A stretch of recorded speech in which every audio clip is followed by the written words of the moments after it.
Good morning class, welcome to Daffodils online classes. कैसे हो बच्चों आप लोग? आई होप यू आप लोग बहुत अच्छे होंगे। पढ़ाई भी आप लोगों की बहुत अच्छी चल रही होगी, ठीक है। किसी भी तरीके से आपको स्टडी में कोई भी प्रॉब्लम्स नहीं आ रही होगी। अदरवाइज कोई प्रॉब्लम्स आ रही है तो हम लोग हैं आपके लिए तैयार। जब भी आपको कोई प्रॉब्लम्स क्रिएट होती है तो आप स्कूल टाइम में स्कूल आ सकते हो और किसी भी टीचर से किसी भी सब्जेक्ट में आपको जो भी प्रॉब्लम आ रही है सभी टीचर आपको अवेलेबल हो जाएंगे। एक बात स्टूडेंट्स, मैंने पिछले वीडियो लेक्चर में भी आपसे बोला था, उससे पहले भी बोल रहा हूँ और आज भी बोल रहा हूँ, बच्चे आप लोग होमवर्क क्यों नहीं भेजते हो? क्या प्रॉब्लम आ रही है आप लोगों को ये बताइए पहले। इतना ज़्यादा हम लोग होमवर्क भी नहीं देते हैं। ऑफलाइन में तो फिर भी मैं मानता था आप लोगों को होमवर्क काफ़ी मिलता था, आप लोग दिन भर घर पे रहते हो, ठीक है, कोई प्रॉब्लम भी नहीं है आप लोगों को होमवर्क करने में। तो ऐसा क्यों हर सब्जेक्ट टीचर आपको होमवर्क भेज रहा है और आप लोग कुछ बच्चे ही होमवर्क करके, जैसे देखा होगा आप लोगों ने ग्रुप में कितने बच्चों ने होमवर्क करके भेजा है, तो इससे आप देखिए कितने आप अनएक्टिव है। अदरवाइज सिटी के सभी बच्चे, गांव के और स्कूलों के बच्चे कैसे पढ़ाई कर रहे हैं? तो आप लोग खुद तो पढ़ते हो नहीं है, बाद में आप लोग कहते हो कि हमारे नंबर कम आए, ठीक है। तो पढ़ाई करिए, पढ़ाई नहीं करोगे तो कुछ नहीं हो सकता आप लोगों का। यदि आप लोग ऐसे बैठे रहोगे कि जब तक ऑफलाइन क्लासेज नहीं चालू होगी हम पढ़ाई नहीं करेंगे, तो गलत बात है बिल्कुल। पढ़ाई वेल परफेक्ट रहनी चाहिए आप लोगों की।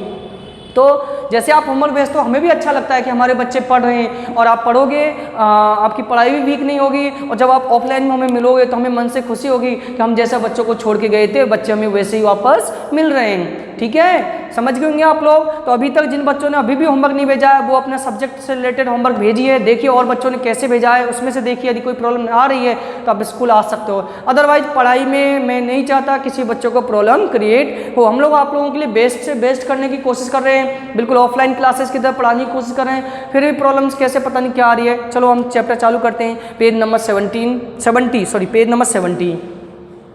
तो बेटा मैंने आप लोगों को properties of physical properties of metal non metal बता दिया था मैंने आपको, एक chemical properties of metal non metal बता दिया था। बहुत अच्छे टॉपिक थे, एग्जामिनेशन की दृष्टि से काफ़ी इंपॉर्टेंट टॉपिक थे वो, और बड़ी क्लास में जब जाओगे तो उसके लिए भी आपका इंपॉर्टेंट टॉपिक था वो। जिन बच्चों ने अभी तक नहीं देखा है वो उसको पहले देखिएगा, समझिएगा, अदरवाइज आप पूछ सकते हो हमसे। नेक्स्ट टॉपिक आज एक इंपॉर्टेंस नाम से दिया गया है इस टॉपिक को। हालांकि इंपॉर्टेंस तो क्या है, मतलब केमिकल रिएक्शन कहाँ कहाँ हमारे लिए इंपॉर्टेंट है, कहाँ कहाँ लिए हमारे लिए नुकसानदायक है, समझते हैं आओ।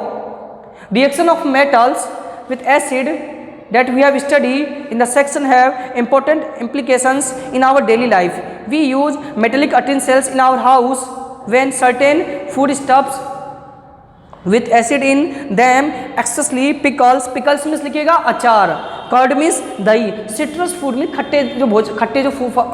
फ्रूट्स जो खट्टे होते हैं, जैसे कि आपका मौसमी, नारंगी, है ना, ये क्या होते हैं खट्टे, सेब भी खट्टा होता है। तो ऐसे fruits are keep these attendances, there are a reaction between acid and food stuffs and the metals. आपने घरों में कभी गौर किया होगा, हमारे घर में हमारी मम्मी वगैरह जो होती है अचारों को किस में रखती है? किचन में जाओगे तो अचारों को वो प्लास्टिक की बर्नी जिसे बोलते हैं, या चीनी मिट्टी की बर्नी आती है, वो चाय वाली कप जो ऐसी बर्नी आती है चीनी मिट्टी की, उसमें हम लोग रखते हैं। कभी भी अचार वगैरह को लोहे के, स्टील के बर्तन, स्टील के डिब्बे में नहीं रखा जाता है। कभी आपने गौर किया है ऐसा क्यों होता है?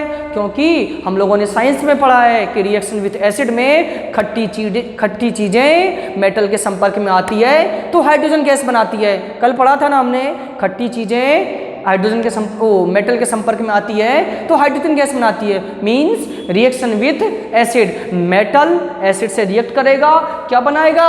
Hydrogen gas. तो समझिएगा, उसी को मैं आगे बढ़ा रहा हूँ यहाँ पर। मेटल एसिड से रिएक्ट करेगा तो हाइड्रोजन गैस बनाएगा। कौन सी गैस बनाएगा? हाइड्रोजन गैस, ठीक है, ओके। फिर इसी को फॉलो करिए आप लोग।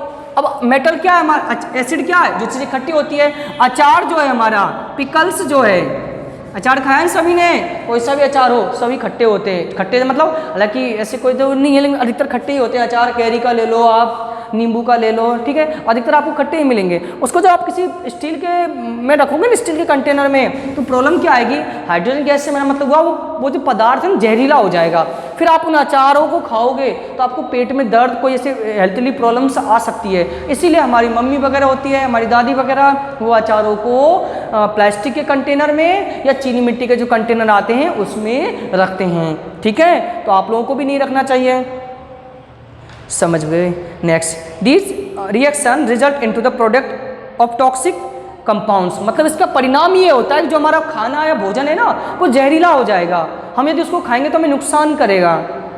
Iron aluminium and copper container are prone to such attacks by acid. Hence it is advised food stuffed with acid components should not stored in utensils made of these metals. इसीलिए सलाह दी जाती है लोगों को, कोई भी खट्टी चीज़ें हो आप उसको मेटल में नहीं रखिएगा। अब कहो सर हम तो दही खाते हैं कटोरे में, स्टील कटोरे में, तुरंत थोड़ी करता है रिएक्ट। मैंने क्या बोला, कुछ चीज़ें ऐसी होती है जो तुरंत रिएक्ट करती है, कुछ धीरे धीरे रिएक्ट करती है, रिएक्शन होगा, टाइम लग जाएगा। आप कहो हम तो दही हम स्टील कटोरे में जमाते हैं, हम उसमें ही खाते हैं, क्या होगा, नुकसान नहीं। अब कुछ समय ये थोड़ी तुरंत रिएक्ट, लंबे टाइम तक आप रखोगे, ज़्यादा लॉन्ग टाइम तक, तो हो सकता है वो रिएक्शन कर जाए, फिर वो दही आपके लिए नुकसानदायक भी हो सकता है। ऐसे तो आप यूज़ लेते हैं, सभी यूज़ लेते हैं, कोई प्रॉब्लम नहीं है। Next topic page number 71, rust. Rust means जंग। तो जंग आप लोगों ने मैंने 7th क्लास में भी आप लोगों को बताया था जंग क्या होता है, जंग की रिएक्शंस बताई थी, यदि आपको याद होगा तो, कई बच्चों को याद भी होगा। रस्ट मीन्स जंग। जंग के बारे में मेरे को ज़्यादा बताने की जरूरत नहीं, जंग सभी ने देखा है। जंग क्या होता है, जंग क्या है, किसी भी लोहे की चीज़ पर देखा होगा ना, हमारे जो घरों में गेट, मेन गेट होता है, बरसात से क्या हो जाता है, नीचे का हिस्सा गल जाता है। लेट बाथ का गेट होता है, लेटरिन बाथरूम का, वो भी उसका भी नीचे का हिस्सा गल जाता है पानी से बार बार। हमारे घरों का जो भी गेट है वो भी नीचे से ही लोहे का गेट है, तो लकड़ी का नहीं, लोहे का है, तो आपका खराब हो जाएगा। ठीक है, वो जो लाल रंग का एक पदार्थ जमा हुआ रहता है लोहे के गेट के नीचे, भूरे रंग का जो पाउडर जैसा होता है, उसको ही हम जंग कहते हैं, रस्ट कहते हैं। समझ गए। अब ये लगता कैसे है, ये भी मैंने आपको 7th क्लास में डिटेल से बता दिया था, फिर भी हम एक बार रिवाइज के तौर पर 8th क्लास में पढ़ते हैं। आओ, take a spoonful of rust and dissolve in a very little water. एक हम क्या करते हैं, कोई जंग छुड़ा लेते हैं किसी में से, और इस चम्मच जंग का पाउडर ले लिया, उसको किसी पानी में मिला दिया। सेक इट विल, इसको हिलाते हैं। The rust will remain suspended in water. फिर हम उसको हिला के उस बर्तन, उस जिस ट्यूब में, जिस कांच में हमने मिलाया है, उसको वहीं रख देते हैं। Test the solution with the red and blue litmus paper. What do you observe. अब इसका हम लिटमस टेस्ट करते हैं कि वो जो पदार्थ है ना, वो जो पदार्थ है वो एसिड है या बेस है। अब वो क्या होता है, you will observe with the blue litmus remains unaffected. इसमें जो ब्लू लिटमस हमने डाला था ना, उस पर कोई भी इफेक्ट नहीं पड़ता है, लेकिन रेड जब डालते हैं तो ब्लू हो जाता है। तो क्या समझे, B for blue, B for base. जो सॉल्यूशन तैयार हुआ है वो कौन सा है, बेस है। याद आ गया आप लोगों को पुरानी बातें। In general metallic oxide are basic in nature. Starting में ही पढ़ा था, जो भी रिएक्शन ऑक्सीजन से होता है मेटल का, वो मेटेलिक ऑक्साइड बनाएगा, उसका नेचर बेसिक रहेगा। यही मेटल है हमारा आयरन, ऑक्सीजन से रिएक्ट किया, मेटेलिक ऑक्साइड बनाया, नेचर भी बेसिक रहेगा। Something the corrosion of the metals in advantage because it prevents the metal underneath from further damage. Coated with a thin layer of aluminum oxide when exposed to air, the protective layer protects the metal underneath from further damage. That is why object made of aluminum do not corrode. तो ये rusting process है ना, कोराइजन। कोराइजन means संक्षारण, means किसी भी product, किसी भी metal का खराब होना, ये नुकसानदायक होता है। इसीलिए हम लोग देखा होगा आजकल लोग वहाँ एल्युमिनियम के फाइबर वाला गेट लगवाते हैं, देखा होगा ना, मैं अधिकतर गेटों फाइबर एल्युमिनियम वाले। क्यों, एल्युमिनियम क्या होता है, जल्दी से वाटर से रिएक्ट करता नहीं है। आओ और पढ़ते हैं हम रस्टिंग ऑफ आयरन के बारे में डिटेल से। Rusting is a term under of corrosion of iron, many metals corrode but only one iron rust. Rusting of iron is serious problem. कई सारी मेटल होती है लेकिन सिर्फ आयरन पर ही रस्ट होता है और किसी मेटल में रस्टिंग प्रोसेस नहीं होता है। ये एक बहुत बड़ी प्रॉब्लम है हमारे लिए। हमारे गेट खराब हो जाते हैं, हर साल में हमें गेट में खर्चा करवाते हैं, नीचे का हिस्सा कटवाते हैं, नया हिस्सा लगवाते हैं, या गेट ही चेंज करना पड़ता है, तो हमारे लिए प्रॉब्लम भी है। एवरी ईयर, प्रत्येक वर्ष, enormous amount of money to spend replace damage iron and steel structure protect them from rusting। हमें लोहे को खराब होने से बचाने के लिए या उस गेट को बदलवाने में कई पैसे खर्च हो जाते हैं, होते हैं। हर साल हमें पेंट करवाना पड़ता है कि जंग नहीं लगे, खराब नहीं हो, या यदि खराब भी होगा तो उसको कटवा के नया लगवाना पड़ता है, रिप्लेस करना पड़ता है, नया गेट ही लगवाते हैं हम। When an iron object is left in moist air, air is a considerable time।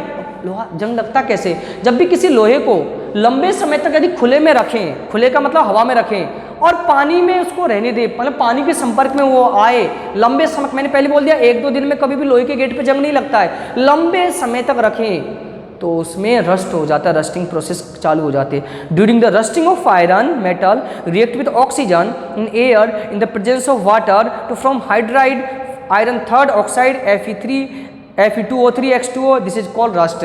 Iron लगने के दौरान जो आयरन ऑक्साइड बनेगा ना उसका फॉर्मूला होता है Fe2O3.XH2O। ये रस्ट का फॉर्मूला है, ये जंग का फॉर्मूला है, याद करना है आपको।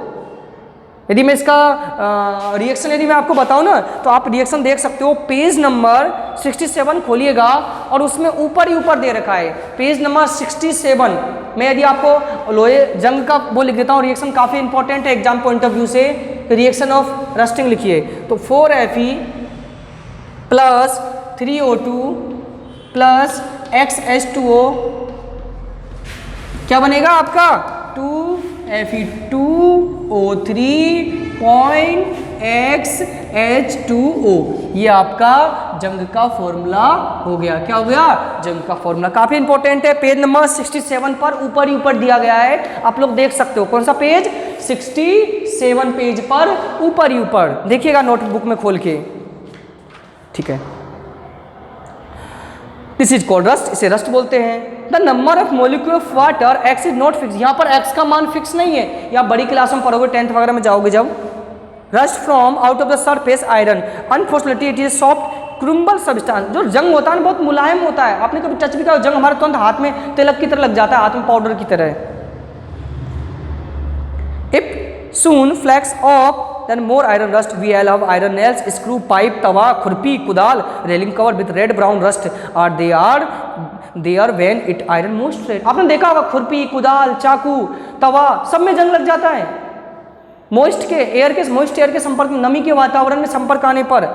तो क्या समझे? दस experiments show that iron will only rust oxygen and water present. तो रस्टिंग होता है ना वो हवा और पानी की उपस्थिति में ही लगता है। These two condition are necessary for the rusting to take place. तो अंडरलाइन करिएगा, दो शर्त होती है जंग लगने की। पहला presence of oxygen, 7th class में पढ़ा था, प्रेजेंस ऑफ वाटर। तो जंग लगने की बेटा दो कंडीशन होती है, presence of water, presence of oxygen. Water नमी की मात्रा वगैरह रहती है और ऑक्सीजन हमारे एटमॉस्फेयर से उसको मिलता है। तो ये आपका जंग लगने का प्रोसेस था बेटा। आज के लिए इतना ही काफ़ी है। नेक्स्ट वीडियो लेक्चर में हम लोग प्रिवेंटिंग पढ़ेंगे, कैसे जंग लगने से बचाएं, हम क्या कर सकते हैं, हम इनके बारे में हम पढ़ेंगे। तो आज का टॉपिक आई होप यू आप लोगों को बहुत अच्छा समझ में आया होगा, ठीक है। अदरवाइज फिर भी समझ में आता तो वीडियो को बार बार रिवाइंड करके देखिएगा, बहुत अच्छा समझ में आएगा, ठीक है। एक बात और, स्टार्टिंग में मैंने बताया था आप लोगों को होमवर्क जरूर करके भेजिएगा बेटा, इससे हम लोग भी मोटिवेट होते हैं, टीचर भी गाइडेंस, टीचर भी सोचते हैं हमारे बच्चे पढ़ रहे हैं। करिए, नहीं समझ में आता फ़ोन करिए आप लोग उन टीचरों को जिनसे आपको समझ में टॉपिक नहीं आ रहा है, पूछिए जरूर, हमें पता लगता है कि हाँ बच्चा पढ़ रहा है सीरियस में, ठीक है। तो आज के लिए बेटा इतना ही काफ़ी था। Thank you student, thank you for watching this video and thank you for attend this session. Thank you.